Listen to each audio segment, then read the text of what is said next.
My name is Nurfazata Ashki binti Rosli. My matrix numbers is 307870. Now I will talk about introduction of pertaining the usage of alcohol in food and beverage industry in Islam. The rapid advancement in food and beverage industry has led to a new challenge, which is the usage of alcohol. The alcohol used in food may evaporate during cooking or present in small, non-intoxicating amount. The alcohol synthetically come from dates or grapes. Now, let's talk about a problem statement. The consumption of alcohol as an intoxicant is clearly prohibited, but if the presence of alcohol in food or beverage product that not intoxicant, is it halal or haram? The scholars issuing this fatwa depends on amount of the use of alcohol. Other than amount of alcohol usage in food or beverage product, it depends also how it presents. Is it from origin, from istihala, or unavoidable? I will explain 3.0 main discussion. For this part is explain about alcohol in general based on Islam. They have many types of alcohol, but the type of alcohol that used in food and beverage is ethanol. Alcohol, which is ethanol in food and drinks that causes intoxication, is prohibited in Islam. Ethanol is produced through fermentation of sugar using yeast. Ethanol is also used in medicine, antiseptics, food, and thermometers. Next, about level of alcohol prohibition. Alcohol known as khamar in Arabic, which is anything that causes loss of sanity. Alcohol produced through fermentation of fruits, grains, and so on. These type products without intoxicating effects are halal. Now I will explain more about level of alcohol prohibition. They have a 4 stage. So for the first stage of prohibition is aimed to protect the human mind.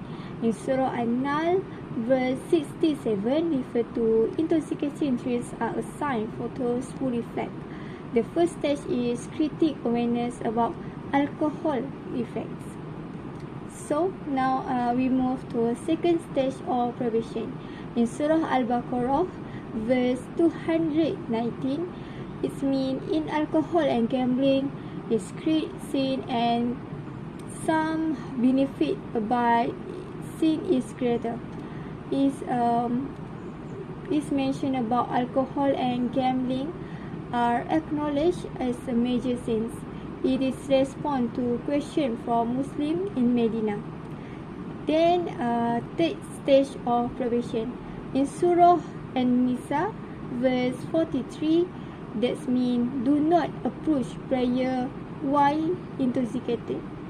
This is refer to the incident for a drunk imam made mistake in prayer. So intention gradually stop Muslim from drinking due to prayer obligation. And the last stage, which is fourth stage of prohibition, in Surah Al-Ma'idah, verse 19 to 91, that means alcohol and gambling are from Satan's handwork. Final and complete prohibition of alcohol, described as impure and dangerous, leading to enmity and neglect of prayers.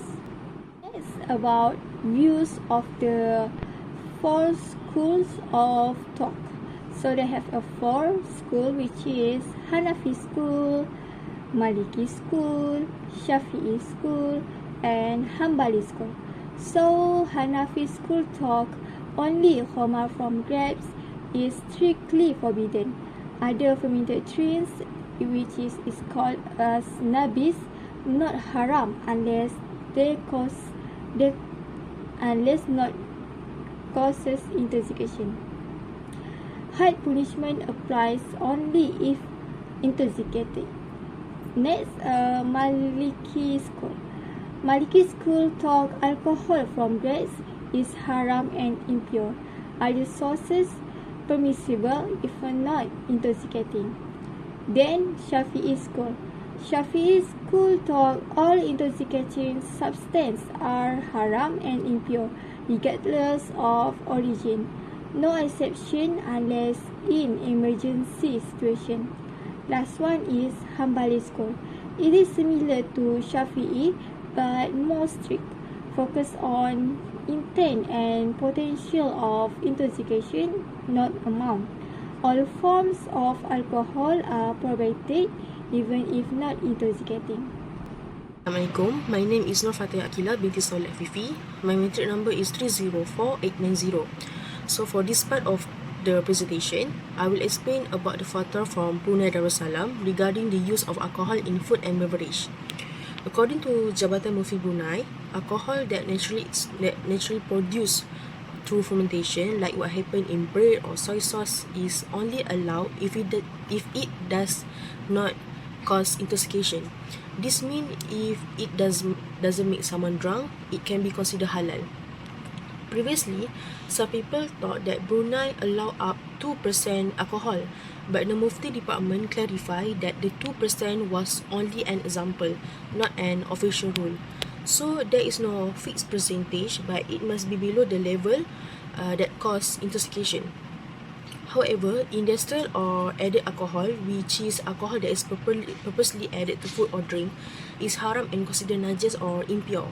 This type of alcohol cannot be consumed or used in any food product. There is an exception for synthetic alcohol.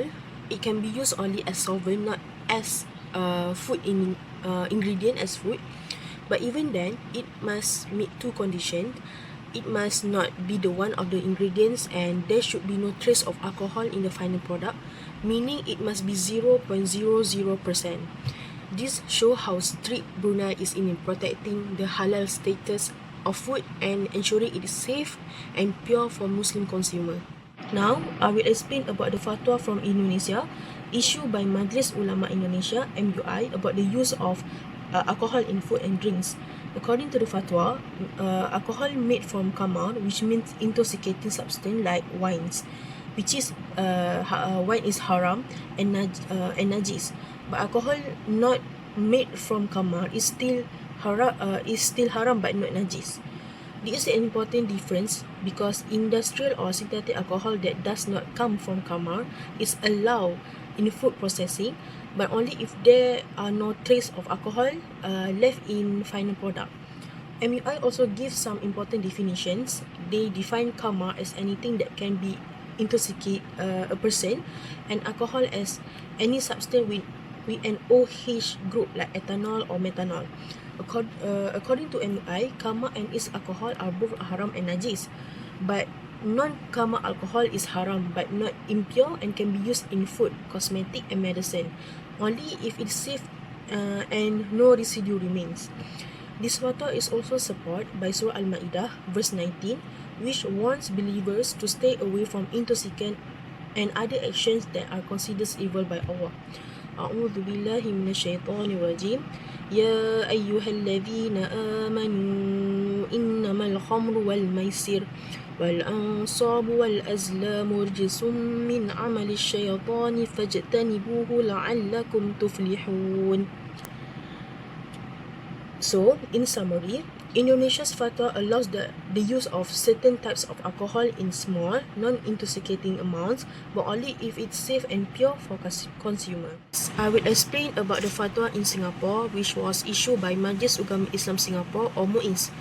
According to MUIS, natural ethanol, which is alcohol that comes from fermentation, is permissible in food. However, they did not mention any specific halal limits for this natural ethanol. MUIS also stated that industrial or added alcohol is not considered as najis as long as it does not come from intoxicant like khamar and is only used as solvent in food flavoring. Their investigation show that most flavorings contain less than 0.5% ethanol, which is not intoxicating. but in the final product, the amount of alcohol from flavoring must be less than 0.1%. Another important point is that the alcohol must not be from any haram sources. So, Singapore's fatwa allow the use of very small amounts of alcohol, but only for technical purpose like flavoring, and only if it meets safety and halal standards. Okay, today I will present about Fatwa Malaysia regarding alcohol, focusing on how alcohol is viewed and permitted or prohibited in various daily use products. The first one is food coloring that contains alcohol. Alcohol is generally considered an intoxicating substance and is forbidden in Islam. However, not all food that contain alcohol is haram. According to Malaysian fatwa, the use of alcohol in food is allowed with strict condition. The first one is the alcohol is not derived from wine, and the second, the amount used is very small. It's below 0.5%, and it does not cause intoxication and side effect. Okay, the second is simple beverage product that resemble alcohol. In Islam, Imitating imitating non-Muslim practices, especially involving alcohol, is not allowed. Even if a beverage is alcohol-free, it is haram if it is made using the same method as alcohol production. It contains even a small amount of alcohol or looks like an alcohol drink, which may cause confusion. The third is use of alcohol swab and alcohol-based perfume. Many perfume and medicine contain alcohol, while alcohol can be impure if intoxicating. Malaysia fatwa allows the use of product if the alcohol is synthetic, it is not harmful or intoxicating, and also it does not affect prayers. Brunei fatwa also mentioned that synthetic alcohol in cosmetic is not najis or impure and is safe for use. The fourth is use of sake in cosmetic product. Sake is Japanese alcoholic drink made from fermented rice starch and is haram in Islam. However, according to the Malaysian National Fatwa Council, it is permissible to use synthetic or industrial alcohol such as ethanol and cetyl as long as it's not derived wine and not intoxicating, but prohibited if it contains intoxicating alcohol like sake or wine, as it is considered najis and impure. I will present the findings from our discussion on alcohol usage in food and beverage according to local and international fatwa. Firstly, Islam forbids alcohol that cause intoxication, no matter how the little amount is. This is based on Quranic verse and the agreement of all four main Islamic school of thought. In Malaysia, the National Fatwa Committee allows alcohol in food only if it's not made from khamar or liquor, and the amount is less than 0.5%. It must not cause intoxication or be produced through the wine-making process. This includes products like flavoring, medicine, or cosmetics. However, confusion still exists, especially about the halal products that contain small amount of alcohol. Some Muslims avoid these products completely because of doubt. This shows the importance of proper halal education and clear labeling. Another issue is drink label as alcohol-free but made by alcohol companies. Even though the drinks don't contain alcohol, the fatwa says they are still haram because they can confuse Muslim or encourage drinking culture. International fatwas such as in Brunei, Indonesia, and Singapore are a bit more flexible but still forbid intoxicating alcohol. They allow synthetic non-intoxicating alcohol in products like sanitizer or perfumes, especially during the COVID-19 pandemic. So, while Islam strictly prohibits intoxicating alcohol, the use of synthetic or non-intoxicating alcohol may be allowed, depending on the source or purpose. Fatwas aimed to balance between religion and modern needs, but Muslims are still encouraged to choose products that are clearly halal. Conclude that alcohol that causes intoxication is forbidden in Islam, especially found in khamar. Not all alcohol is forbidden, it's only those that cause intoxication. The name of forms such as vodka, wine, liquid, solid does not determine the ruling. Is anything that intoxicates is prohibited. Food and drinks made with the intention to produce alcohol are also haram. Naturally occurring alcohol such as tapai is permissible if it does not intoxicate. The prohibition is for our benefit and well-being, following the wisdom and mercy of Allah Subhanahu wa Taala. Thank you.